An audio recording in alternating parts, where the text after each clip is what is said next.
Buenos días, Dios les bendiga a todos. Gracias a Dios por estar una vez más por este medio y vamos a continuar, por favor. Permítanme orar por todos nosotros mientras preparamos nuestro corazón. Amado Señor, queremos encomendarnos en tus manos, queremos adorarte en esta mañana, queremos decir, Señor, que no hay nadie como tú, a ti sea toda la gloria y toda la honra.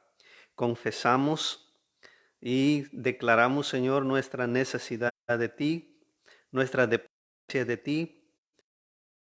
Dios, afecta nuestro corazón, que tu espíritu pueda producir frutos en nuestras vidas, mostrarse en nuestro exterior. En Cristo Jesús. Amén. Muy bien, vamos a empezar entonces. Una del relato del por qué pudo caminar sobre el agua, que los evangelistas registran para nosotros, el hecho de que él obedeció a una voz de aquel que lo estaba llamando. En este caso era el Señor Jesús. ¿Qué pasó? Bueno, ustedes saben que vieron al maestro caminar sobre el agua.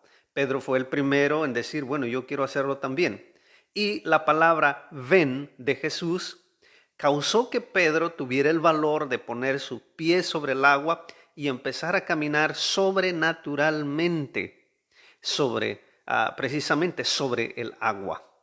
Y mientras Pedro atendía a la voz de aquel que lo había llamado, él podía caminar sobrenaturalmente en medio, teniendo a los lados de tormentas que eran gigantes y que los evangelistas nos describen. Pero cuando él vio que la tormenta era gigante, él empezó a hundirse. Esto debe llamar nuestra atención al estar introduciéndonos en la sección que nos toca el día de hoy. Mientras Pedro hacía caso y atendía a la voz de aquel que le estaba llamando, Pedro podía avanzar sobrenaturalmente hasta llegar a Jesús. En este día vamos a ver algo parecido, no en la vida del apóstol Pedro, pero en la de Pablo nuevamente. Recuerden que tiene un boleto con destino a Roma. Él ya ha determinado en querer llegar allá. El Espíritu le ha convencido de que esta es la vía que él debe seguir hasta llegar a Roma. Y él está dispuesto a seguir proclamando el Evangelio de Jesús con tal de que el reino de Jesús pueda extenderse cada vez más hasta llegar a tierras mexicanas en aquel tiempo. Es importante notar que en su decisión habrá cosas, habrá impedimentos, habrá obstáculos, habrá tormentas que van a buscar enrollar, buscar derrotarlo y van a buscar frustrar este deseo de que Pablo pueda retractarse y pueda regresar.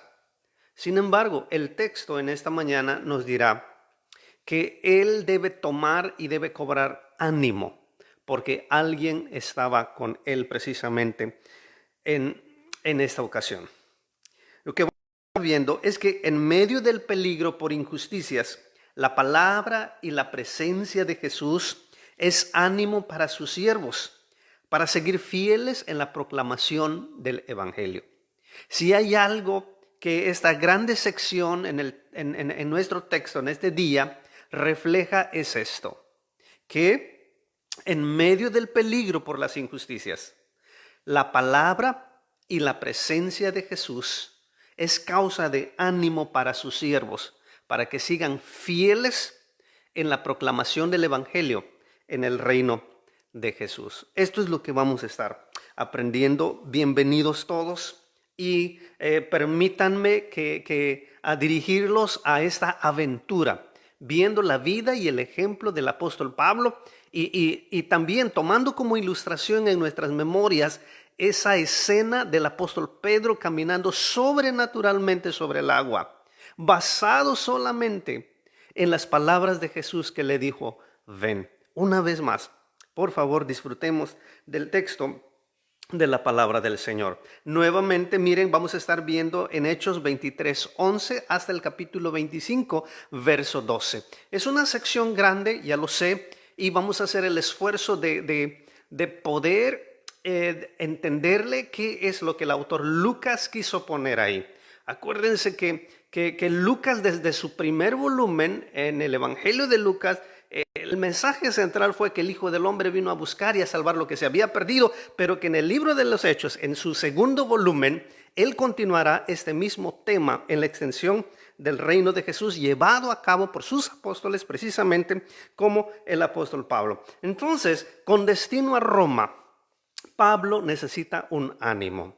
Y vamos precisamente y justamente en medio de tres grandes cosas. Fíjense que para que Pablo necesitara ánimo, se necesita de una razón horrible, grande, impresionante, que buscará que Pablo, como dije, pueda regresar.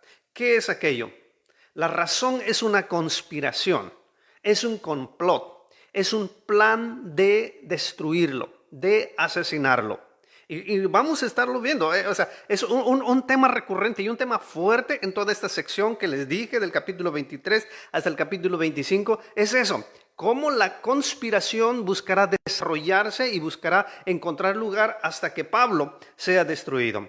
Y el autor quiso arreglarlos para nosotros en tres secciones. Número 1, vamos a ver la conspiración en contra de Pablo y de qué manera Claudio Lisias jugará un papel.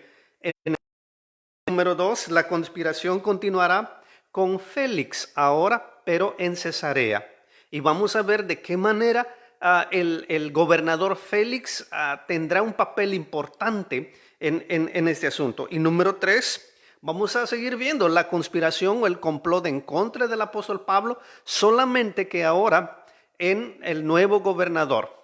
En este caso será Festo.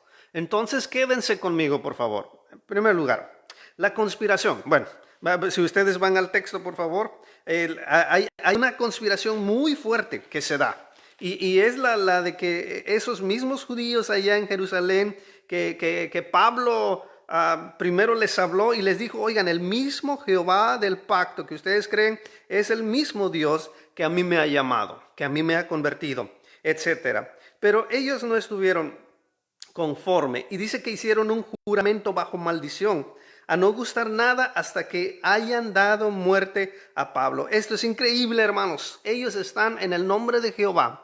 Ellos están haciendo un juramento de ayunar y orar con tal de ver muerto y destruido al apóstol Pablo, que lo veían como una gran amenaza para su fe, para su creencia, para sus costumbres. Es increíble. Nos debe recordar lo que dijo Santiago en su libro. Dice, una misma boca por un lado bendice el nombre de Dios, pero la misma boca está buscando maldecir a su prójimo. Vean por favor el verso 15. Ahora pues vosotros con el concilio requerid al tribuno, en este caso Claudio Lisias, que le traiga mañana ante vosotros como queréis indagar alguna cosa más cierta acerca de él, y nosotros estaremos listos para matarle antes que lleguen.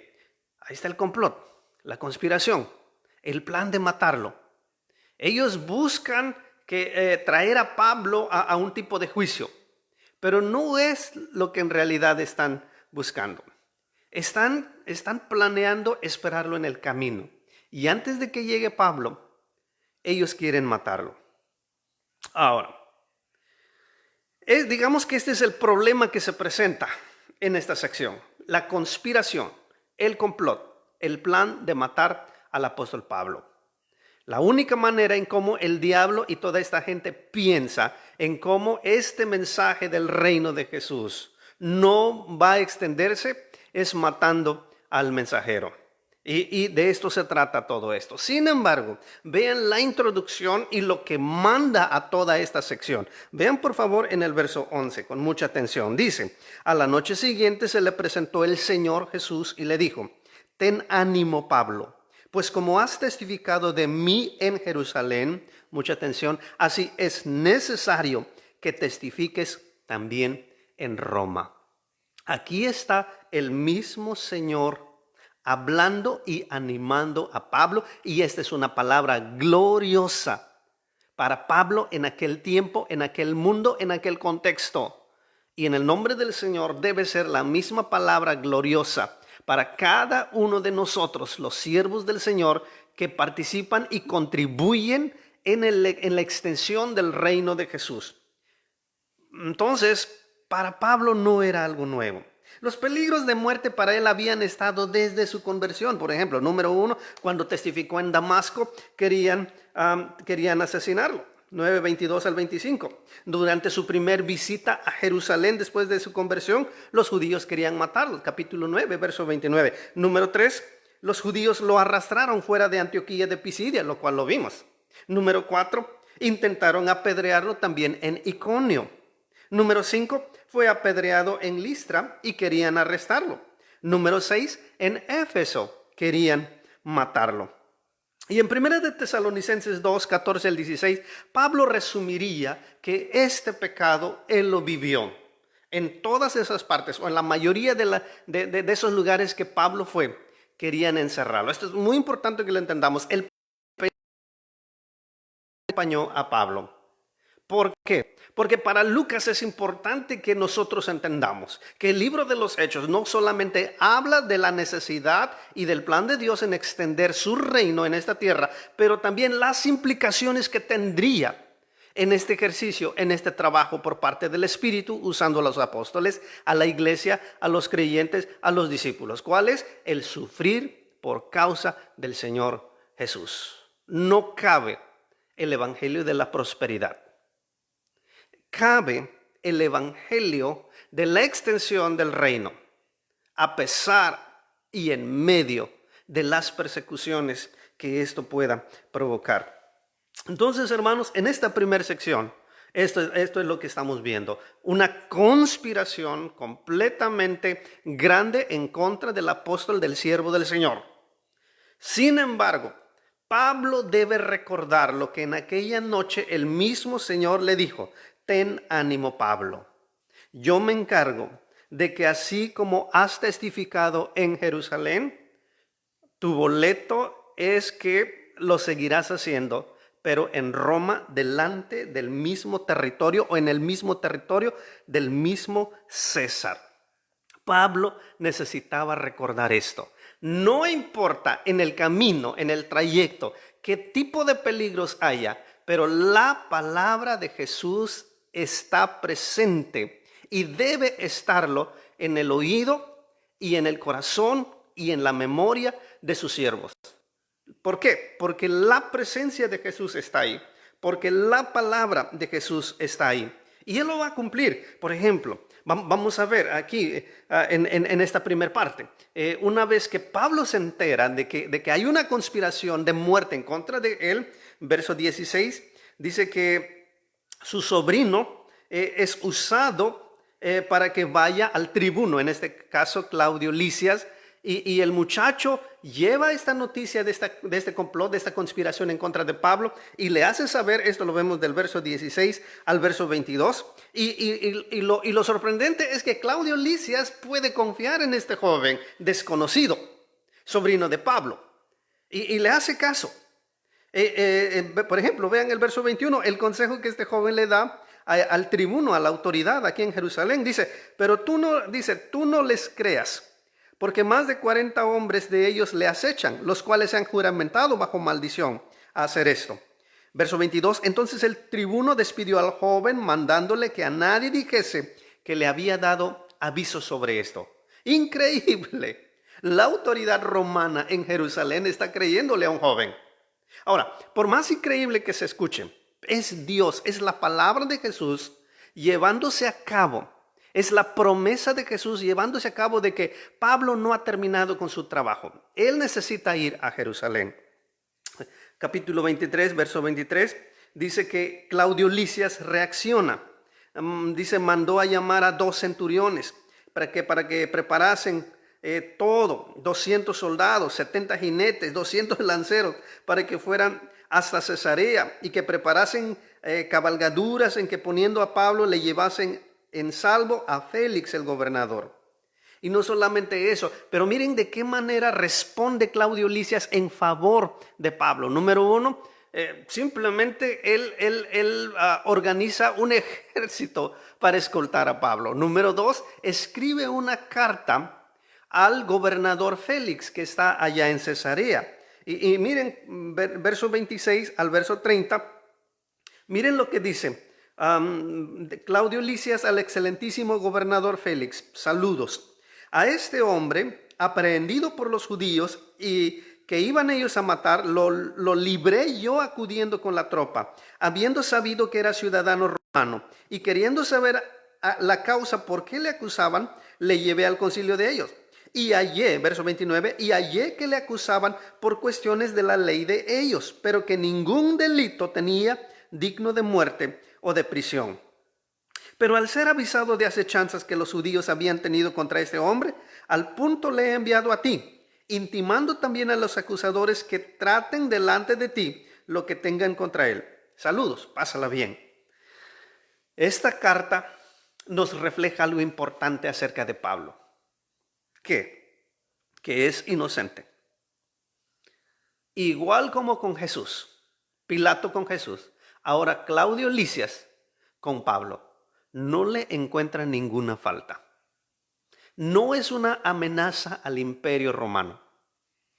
Mucho más, Claudio Lisias, el tribuno de Jerusalén, sigue recordando que este hombre Pablo es ciudadano romano. Ya lo habíamos hablado la semana pasada, que significa el que él sea un ciudadano romano. Pero para extender un poco nuestro conocimiento acerca de esto que Lucas nos está diciendo, déjenme decirles esto, por favor, que un escritor, un historiador muy antiguo, escribió esto acerca del imperio romano, y era esto: la ley era la expresión más característica y duradera del espíritu romano. En otras palabras, el imperio romano, si algo buscaba cumplir al pie de la letra, era su propia ley. Número 2. Dice que la primer persona en la ley romana que debían siempre cuidar eran sus ciudadanos. En otras palabras, después del emperador y después de los grandes oficiales cerca del emperador, los que importaban en todo el imperio romano eran sus ciudadanos. Entonces de ahí entendemos nosotros que Lucas nos está diciendo que cómo Claudio Lisias está reaccionando en favor de Pablo. Pero si esto nos dijo el historiador Tácito, no nos vamos a quedar con los comentarios de él, pero con los comentarios que Lucas nos pone en el verso 11, que es la promesa de Jesús, que Pablo en el trayecto a Roma estará a salvo. Estará libre de muerte por ahora, porque el plan y los propósitos de Jesús es que Pablo llegue a donde Jesús quiere que él llegue. Entonces Pablo está usando los recursos de su ciudadanía romana. Y vimos la semana pasada de qué manera Dios nos llamaba la atención y de qué manera debíamos descubrir, identificar en nosotros algún recurso, alguna ventaja humana, terrenal que nosotros pudiéramos tener, y de qué manera podríamos nosotros usarlos para la ventaja y beneficio de la extensión del reino de Dios. ¿Se acuerdan? Ahora nuevamente, esto es lo que está pasando con Pablo. Su ventaja de ciudadano romano está extendiéndole a él una prórroga, está extendiéndole a él una protección por parte de la autoridad romana en la ciudad de Jerusalén, tanto que lo escoltan de esta manera hasta Cesarea, donde hay un oficial de más alto rango que se llama Félix. Y la conspiración sigue hasta ahora en Cesarea, delante de Félix.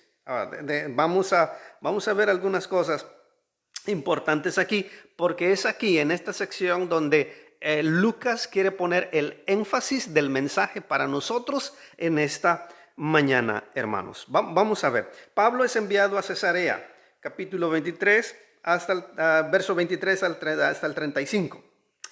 Claudio Lisias está siendo parte de la providencia de Dios y está cuidando al siervo del Señor sin saberlo.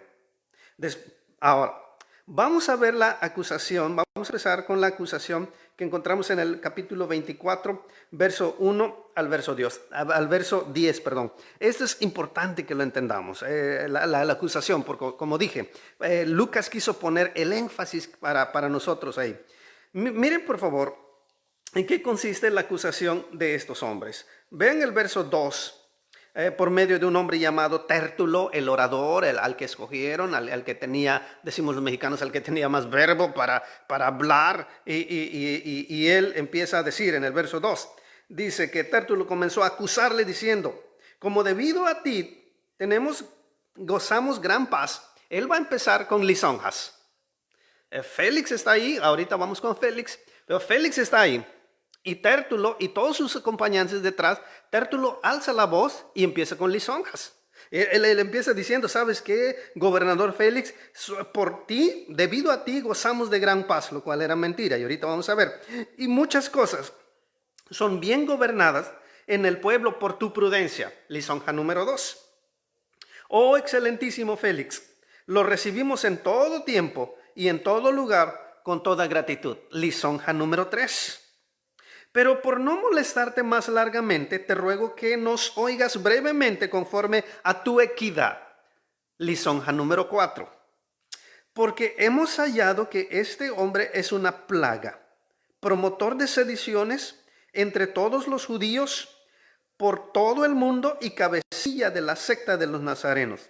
Intentó también profanar el templo y prendiéndole quisimos juzgarle conforme a nuestra ley. Pero ¿sabes qué, Félix?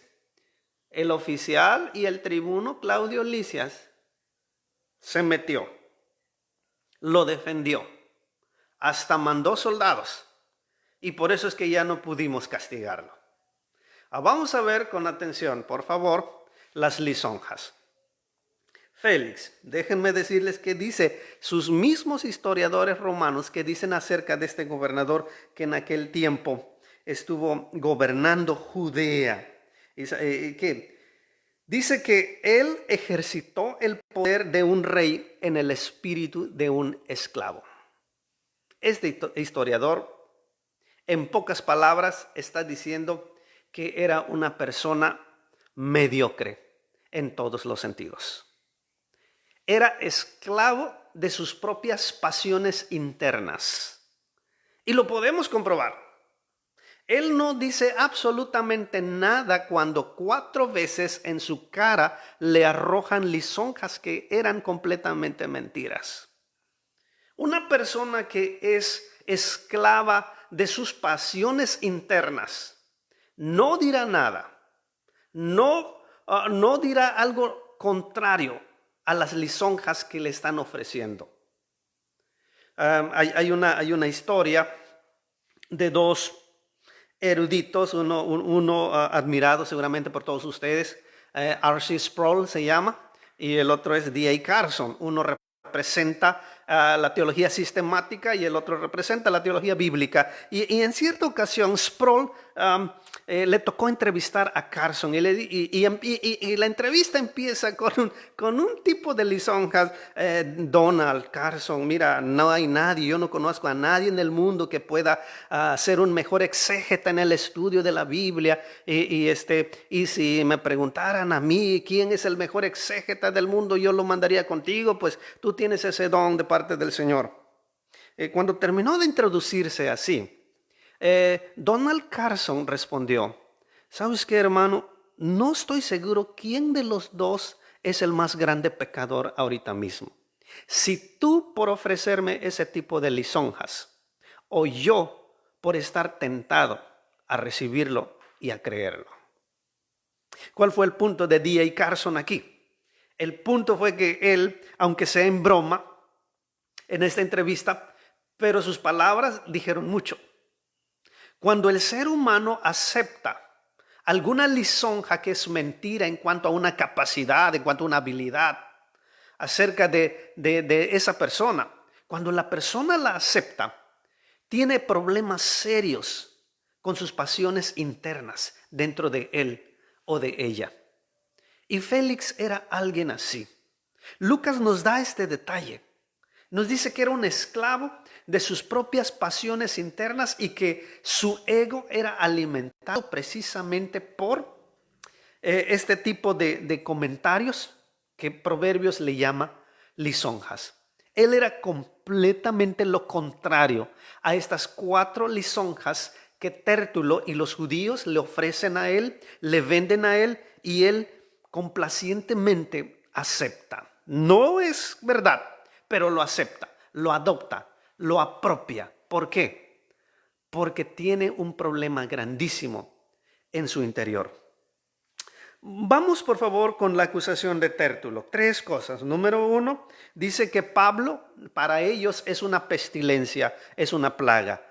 Significa una enfermedad completamente contagiosa, peor que el coronavirus en nuestro tiempo. Entonces, déjenme decirles por favor, vamos a estudiar un poquito a fondo estas 3 acusaciones en contra de Pablo en boca de Tértulo y de los judíos. Que él era una peste contagiosa. Ahora, hermanos, debemos aprender que este es un lenguaje, es un idioma del Antiguo Testamento. Sí, más en la sección que en la Biblia de los judíos le llaman la sección de los escritos, o nosotros le llamaríamos en la sección de los libros poéticos, que es lo mismo, y en específico en la sección de los libros de sabiduría, como Proverbios, como Salmos, como Eclesiastés, que son que mucho de su contenido es del tema de sabiduría. Ahora, ¿cómo lo entendían ellos, los judíos? ¿Qué era sabiduría para ellos? El buscar vivir rectamente delante a la vista de Jehová. El ser íntegros a la vista de Jehová. Ellos decían, el principio de la sabiduría es el temor de Jehová. Entonces, lo que ellos querían hacer, sea en palabra y de hecho lo querían hacer en sabiduría, vivir limpiamente, íntegramente delante de Jehová. ¿Por qué digo esto? Porque en la primera acusación, en la mente de los acusadores de Pablo, hay precisamente esto. Ellos están diciendo, nosotros no estamos interesados y nos preocupa la sabiduría, cómo vivir delante del Señor, cómo vivir delante de Jehová. Y para vivir íntegramente, limpiamente delante de Jehová, no nos conviene una plaga contagiosa como este hombre llamado Pablo. Piensen en eso, por favor. Y obviamente, haciendo un poquito más de trabajo, llegamos al consenso que hay un tinte, hay un sabor, hay un olor de 1 de Samuel capítulo 25, donde Abigail dice que Nabal, su mismo nombre dice la verdad de Nabal, y la palabra Nabal en este sentido quiere decir alguien repugnante, alguien insensato. Alguien dañino, que si tú te juntas con él te va a contagiar. Y en este sentido, Nabal para Abigail era una peste contagiosa. O el Salmo 1:1, ¿se acuerdan? Este sabiduría en la Biblia de los judíos y de qué manera ellos dicen, el justo es así y el injusto es así. El justo vive así y el injusto vive así. Dice, bienaventurado el varón que no anduvo en consejo de malos, ni en silla de escarnecedores se ha sentado. Y fíjense bien, hermanos, la palabra escarnecedor o la palabra burlador, hermanos, en muchas partes, aparte del Salmo 1:1, en el libro de los Proverbios, se encuentra esta misma palabra, burlador, escarnecedor.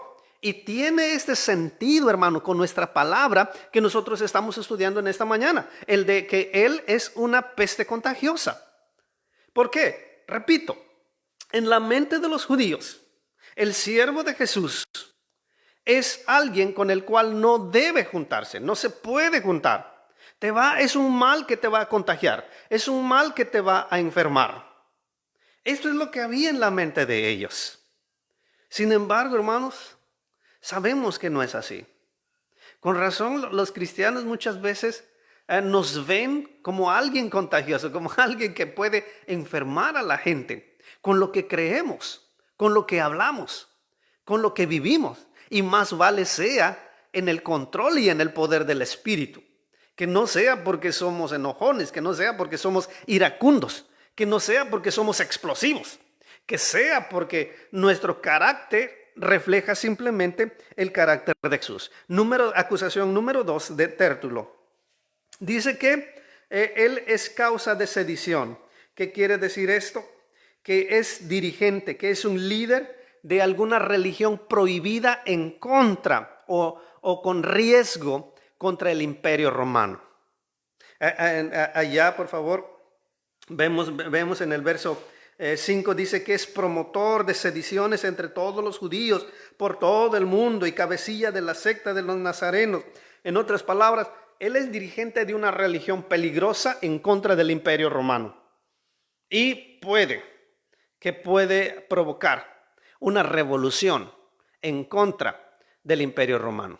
Ellos están buscando a toda costa cómo congraciarse con Félix. Ya empezaron con la lisonja. Ahora están poniéndole estas acusaciones en contra de Pablo con tal de que el imperio reaccione. Acuérdense, Félix en ese momento es el gobernador romano en la provincia de Judea. Y él tiene el poder, él tiene la autoridad del César para ejecutar a Pablo si lo encuentra culpable. Y esto es lo que estamos viendo, que Tértulo y sus seguidores están haciendo todo lo posible para que él pueda llevar a cabo este castigo. Y acusación número 3, es un profanador de templos. Ya lo habíamos visto. ¿Por qué? Pues porque él metió a gentiles al templo. Y vimos la semana pasada que no fue así. Son acusaciones. Está dentro del tema de la conspiración, del complot, del plan de destruir al apóstol Pablo. Entonces, hermanos, ¿qué tiene que ver con nosotros? Puede que mucho. No nos asombremos, no nos sorprendamos si estas 3 características de repente en nuestras vidas se vuelven y convierten en una conspiración en contra de nosotros. Si a ti se te considera una peste contagiosa por cómo piensas en el reino del Señor, por cómo hablas acerca del reino del Señor y cómo vives el reino del Señor, si se te considera una peste contagiosa, gloria a Dios, estás en el camino correcto. Yo me preocuparía más que a mí se me tachara, que a mí se me calificara por mi forma rara y mundana de pensar, por mi forma rara y profana de hablar, por mi forma rara y pecaminosa de vivir la vida. Eso a mí, sí, me debería dar miedo. Pero irónicamente, para este tipo de cosas y acusaciones no hay castigos. Pero miren, una vida cristocéntrica, por supuesto que tendrá la implicación de hacer daño para aquel que lo vive. Ahora vamos a ver por favor la respuesta de Pablo. Yo dije, hermanos, que aquí está el énfasis. En esta sección en Cesarea ante Félix está el énfasis que el autor Lucas quiso poner para nosotros. Vamos a ver la respuesta de Pablo, verso 11 al verso 21. Iba a ser increíble. Yo les pido por favor que no se despeguen, que no despeguen sus oídos de esto. Miren el verso 11. Dice Pablo, como tú puedes cerciorarte, no hace más de 12 días, y él empieza a dar un recuento de que no ha hecho nada malo. No pueden probar, vean el capítulo 13, verso 13, ni te pueden probar las cosas de que ahora me acusan. Pero esto te confieso que según el camino que ellos llaman herejía, así sirvo al Dios de mis padres, creyendo todas las cosas que en la ley y en los profetas están escritos, teniendo esperanza en Dios, la cual ellos también abrigan, de que ha de haber resurrección de los muertos, así de justos como de injustos, y por esto procuro tener siempre una conciencia sin ofensa ante Dios y ante los hombres. Verso 21. A no ser que estando entre ellos prorrumpí en alta voz acerca de la resurrección de los muertos, soy juzgado hoy por todos ustedes. Vamos a ver con cuidado la respuesta de Pablo. Si sus acusadores usaron un idioma del Antiguo Testamento basado en el tema de la sabiduría en contra de Pablo, ¿qué creen? Pablo hará lo mismo. Él adoptará este lenguaje, este idioma del Antiguo Testamento en el tema de la sabiduría o de cómo vivir en temor delante de Jehová, a la vista de Jehová. Y él usará, por ejemplo, dos citas, Proverbios capítulo 3, verso 4, dice, donde dice que debemos temer a Jehová y debemos de andar bien delante de él. Y número 2, el tema de la resurrección. Y se basará sus palabras en la resurrección que el Antiguo Testamento profetiza. Daniel capítulo 12, donde el profeta Daniel habla acerca de la resurrección y de retribución y de recompensas para todos aquellos que van a ser resucitados. Hay algo muy importante que entender aquí. Por favor, por causa del tiempo, lo voy a resumir de esta manera. Número 1. Pablo dice, mi conciencia está limpia delante del Señor y delante de todos ustedes. No he hecho nada malo hasta ahora. Todas estas cosas de las cuales me acusan, delante de Dios no es nada malo. Delante de Dios estoy diciendo la verdad. Qué importante es tener la conciencia limpia. Qué importante es estar bien delante de Dios. Engañarlos, podemos manipularlos de una y mil maneras, pero no a Dios. Y nuestra vida espiritual, nuestra vida íntegra, nuestra vida privada, debe empezar en secreto con Dios. Y esto es lo que Pablo está dándoles a entender a Félix y a todos estos acusadores. Mi conciencia está limpia delante de Dios. Número 2. El tema de la resurrección. ¿Por qué creen ustedes que él sacaría el tema de la resurrección? Ya lo hizo ante el Sanedrín hace 8 días. Y lo vuelve a hacer ahora en Cesarea. El mismo lugar donde el profeta Agabo hace un tipo teatro y representación de cómo Pablo sería aprendido, agarrado y atado. Y ya está pasando. ¿Lo ven? Ya está pasando. La misma Cesarea. Ahora el apóstol Pablo está ahí. Pero ¿por qué saca el tema de la resurrección, amados hermanos? Miren, por favor, vean el texto. Verso 15. Teniendo esperanza en Dios, la cual ellos también abrigan. ¿Qué abrigan? La esperanza de ver a Dios. De que ha de haber resurrección de los muertos, así de justos como de injustos. Esa esperanza el profeta Daniel lo dijo años atrás. Y los judíos creen en esa profecía. Y Pablo cree mucho más en esa profecía. Mi pregunta era, ¿por qué lo saca a flote en este mismo momento ante el gobernador Félix? Vean, por favor, nuevamente allá en el capítulo 23, verso 11. ¿Quién está hablando con Pablo? ¿Quién le está dando ánimo a Pablo? Pregúntate esto. Jesús. Jesús, amados hermanos, para Pablo está completamente vivo. Y si Jesús está completamente vivo, esta es la esperanza más grande para Pablo y para todos los creyentes de que habrá una resurrección al final de los siglos.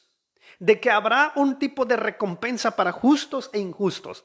Y que si nosotros somos atribulados y somos perseguidos y somos acusados injustamente por causa de ser cristianos y por causa de servir en el reino del Señor, viene un día donde seremos recompensados. Nuestro Salvador es un Salvador que murió, pero resucitó al tercer día. Y como dice Pablo, Él es la primicia de todos aquellos que vamos a seguirle a Él.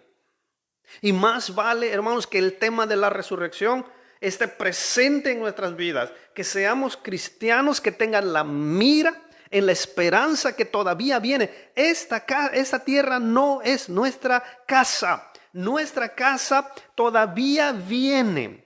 Está por venir. Y esta es la esperanza gloriosa. Que si morimos de coronavirus en este momento seremos resucitados para vida eterna, para recompensa eterna. Y si fuimos de Cristo y si morimos en Cristo, recibiremos el premio más grande de la vida eterna. Y esto es lo que Pablo les quiere decir. Mi conciencia está limpia delante de Dios y yo creo y me aferro a aquella resurrección que es completamente cierta, porque hace apenas una noche el que está vivo vino a mí, me habló, y que yo tuviera ánimo y con valor y con denuedo yo les digo todo esto. Félix, nosotros no podríamos decir que wow, qué hombre, qué valor, qué fe, qué ánimo. Es Pedro caminando sobre el agua. Cuando nosotros adoptamos esta mentalidad en esta tierra en tiempo de pandemias, de coronavirus, y para los pastores, viendo a sus ovejas cómo se van cayendo poco a poco, cuando para ellos es mucho mejor que no haya culto, y se van paralizando cada vez más en su ejercicio, en su deseo de servir a Cristo.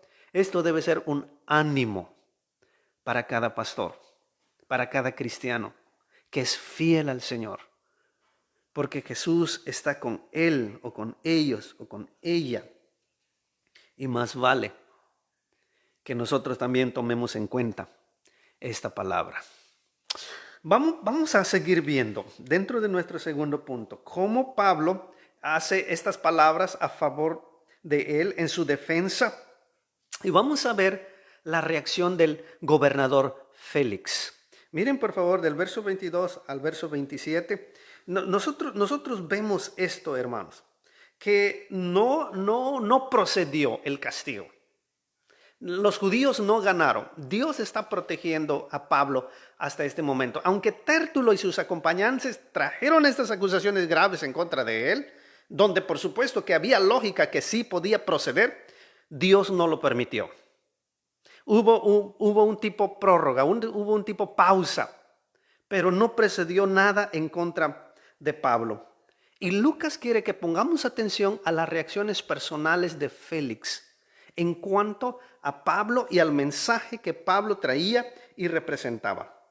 En primer lugar, dice que conocía, vean el 24-22, entonces Félix, oídas estas cosas, estaba bien informado de este camino. Les aplazó diciendo, cuando baje el tribuno Lisias, acabaré de conocer este asunto. O sea, le dio una pausa a este proceso de juicio. Y mandó al centurión que cuidara a Pablo, que lo tuviera en libertad. O sea, el mismo cuartel ahí en Cesarea se convierte en la casa de Pablo. Libre, no totalmente libre, pero sí custodiado, sí protegido. Y vean el cuidado, la protección, la providencia de Dios en favor de su siervo. No va a pasarle nada hasta ahorita. Al contrario, él tiene todo el cuartel de Félix para estar, para vivir, para caminar, para que sea visitado por los hermanos de Cesarea, para que sea ministrado por sus hermanos ahí mismo en Cesarea. Y vean, Lucas pasa a continuación a hablarnos de la persona de Félix. En primer lugar, él tenía idea del cristianismo. Él tenía idea de qué se trataba este asunto. Dice, estaba bien informado de este camino. Su mujer era familiar de los Herodes. Y era una, ¿cómo les diré? Era un miembro de una familia no muy buena que digamos. ¿Por qué? ¿Por qué? Porque el mismo Félix es esposo de una familiar de los Herodes Agripa. Su bisabuelo, por ejemplo, trató de matar al niño Jesús. Su tío mató a Juan el Bautista. Y su papá mató a Jacobo, al apóstol. Lo hemos estado viendo. Esta familia no era una familia ejemplar. Entonces Drusila, que era familiar de estos Herodes, se había casado con Félix. Y ya se había divorciado una vez. Bueno, era como familia era un relajo, era un desastre. Seguramente Drusila tuvo que ver para que Félix tuviera conocimiento del cristianismo. Sin embargo, esto hizo que Félix de alguna manera estuviera interesado. Mandó al centurión que se custodiase a Pablo. Dice, verso 24, era judía, llamó a Pablo y le oyó acerca de la fe en Jesucristo. Entonces, este Félix mandó a llamar a Pablo, que Pablo le siguiera dando estudios personales al gobernador Félix. Miren qué avance. Y no solamente eso, hermanos, pero Félix responde. Vean por favor bien el texto en el verso 25. Pero al disertar Pablo acerca de la justicia, número 1, del dominio propio, número 2, y del juicio venidero, número 3, Félix se espantó y dijo, ahora vete. Cuando tenga oportunidad te llamaré. Pablo fue fiel en enseñarle el evangelio de Jesús. Y abordó en sus pláticas, en sus estudios, estas tres cosas. justicia, dominio propio y del juicio venidero. Vamos a ver con un poco de detalle estas tres cosas, estos tres aspectos en la presentación de Pablo ante el gobernador Félix. Justicia. Déjenme leerles esto. Al pecado de hoy en día ya no se le llama pecado. Hasta habrá profesionales de la salud mental y emocional que calificarán al pecado como una debilidad nada más. Miedos, enfermedades. O sea, ya al pecado se le llama y se le cataloga y se le diagnostica como una debilidad, como una enfermedad. Pero ya no se le llama al pecado. ¿Por qué? Porque el ser humano trata de esconder su propia justicia mal caída, manchada delante de un Dios santo. Félix es la persona, como dijimos al principio, Félix es esa persona que es esclava de sus propias pasiones internas. Y con tal de seguir con estas pasiones internas, él no querrá nada que ver con el evangelio. Por eso nos dice Lucas que cuando Félix oyó este asunto de la justicia, que nuestra justicia delante de Dios son trapos de inmundicia, esto no le convino a Félix. Pero seguramente, conociendo a Pablo, Pablo le ha de haber expuesto que hay una justicia perfecta que Dios nos otorga y es la justicia de Jesús. Pero Félix no quiso recibirlo. Número 2, dominio propio. El dominio propio nos habla, hermanos, de ese control que todo ser humano debiera tener en cuanto a sus pasiones. En otras palabras, el dominio propio, el de renunciar a todo pecado, a todo hábito malo delante de Dios principalmente.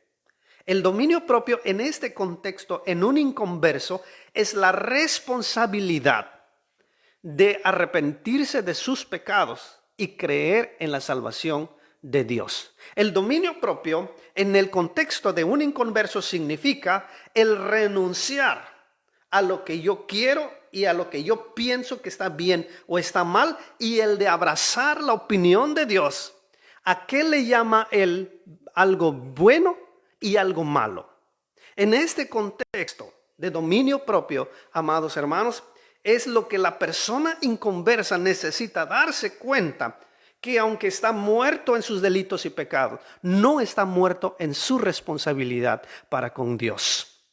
En otras palabras, el dominio propio en este contexto de una persona inconversa, su obligación y su responsabilidad seguirá siendo el de renunciar, el de dejar sus hábitos pecaminosos y abrazar la fe en Jesucristo para perdón de sus pecados.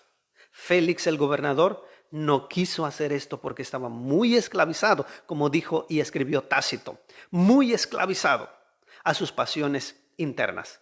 Y número 3, el juicio venidero. Pablo en su presentación seguramente le dijo y le recordó e hizo un eco del capítulo 17 con los atenienses. Viene el día donde Dios juzgará al mundo por medio de aquel a quien Él ha designado. El mismo que murió por todos los pecados es el mismo que vendrá como juez. Y hoy es el día que tú te arrepientas y hoy es el día de que tú creas en Él. Pero ¿qué vimos que dijo Lucas? Se espantó, se impresionó nada más. Tembló Félix después de la presentación de Pablo, pero aplazó su arrepentimiento, aplazó su deber de buscar estar bien con Dios, de confiar en Cristo, lo aplazó. Como oficial romano se les enseñaba a ellos que debían ser firmes en sus aspectos emocionales. Se les enseñaba a ser frío. Se les enseñaba a mantenerse firmes ante una mala noticia. Y él, siendo el gobernador de Judea, él no podía mostrar debilidad, que lo que había escuchado de este mensaje de Jesús espantó, asombró y sacudió su vida, pero se mantuvo firme en su humanidad, aplazando su arrepentimiento y su papel para con Dios. Déjenme decirles una pequeña anécdota. Bueno, no es anécdota, pero ilustración en forma de chiste si ustedes gustan. Pero dicen que el diablo tuvo una reunión con sus demonios líderes y están preocupados por que el evangelio se está extendiendo aún en medio de la pandemia en todo el mundo. Entonces dijo, bueno, por favor, denme ideas, dijo el diablo mayor, denme ideas de cómo cancelar y echar y frustrar esta extensión del reino de salvación de los pecadores. Y dijo uno, bueno, la solución es que yo vaya por todo el mundo y siembre en la cabeza de todos los seres humanos que no hay cielo. El diablo contestó, es una mala idea, porque ellos están sufriendo de alguna manera en la tierra y ellos aspiran a que después de la muerte debe de haber algo bueno si ellos se portan bien. Así que tu idea no sirve. Viene otro demonio y le dice, yo tengo la solución y creo que es que yo vaya a todos los seres humanos y les diga que no existe el infierno. El diablo mayor responde, es una mala idea también. ¿Por qué? Porque todos tienen una conciencia y cuando ellos hacen algo mal, su misma conciencia no les deja en paz por las noches y les da insomnio. Y ellos saben que cada acto malo en su moral, en su conciencia que ellos realizan, ellos saben y están conscientes de que hay un tipo de consecuencia. Entonces eso los lleva a pensar que después de la muerte podría haber una consecuencia aún mayor por todos sus actos malos que ellos hicieron. Bueno, entonces el diablo y su equipo estaban frustrados porque no encontraban una manera.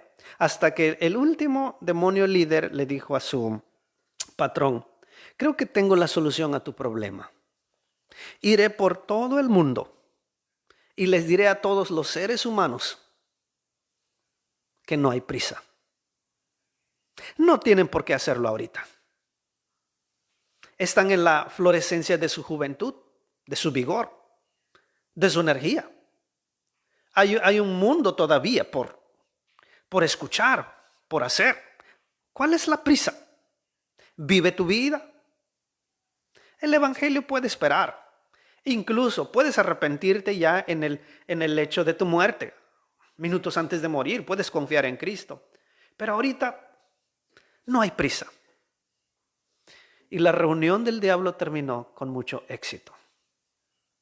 Y esto es lo que Pablo le hizo entender a Félix. Y esto es lo que Lucas nos está dejando para nosotros. El peor enemigo en contra de la salvación para que una persona se arrepienta es precisamente esta ideología. ¿Cuál es la prisa? Hay tiempo todavía. Que Dios pueda despertar tu corazón si tú no has llegado a este punto de conciencia y de arrepentimiento delante de Dios. Hoy es el día. Hoy es el día porque puede que no exista un mañana. No nos atrevamos a reaccionar como Félix, aplazando su arrepentimiento, aplazando su salvación. Se lo sirvieron en bandeja de plata. Y en vez de arrepentirse, lo aplazó. Y empezó a buscar sobornar a Pablo, tratando de que Pablo pagara por su liberación. Pablo, como escribió Tácito, Pablo simplemente ejercitó el poder de un rey en el espíritu de un esclavo. Félix es una imagen de la mediocridad. Félix es una imagen de no hay prisa. Félix es una imagen que recibe todas las lisonjas y necesita ser alimentado. Punto número 3. Después de este suceso triste con Félix, donde no hubo éxito espiritual, pero Pablo fue fiel aún en medio de eso, vemos que ahora terminan estos 2 años que le faltaba a Félix cuando llega en cuanto a Festo. Un poco más de lo mismo, hermanos. Un poco más. Vemos que simplemente otra vez no va a llevar juicio, pero Pablo dice, yo apelo al César. Y Festo le dice, muy bien, pues al César vas a ir. Vamos. Pablo seguirá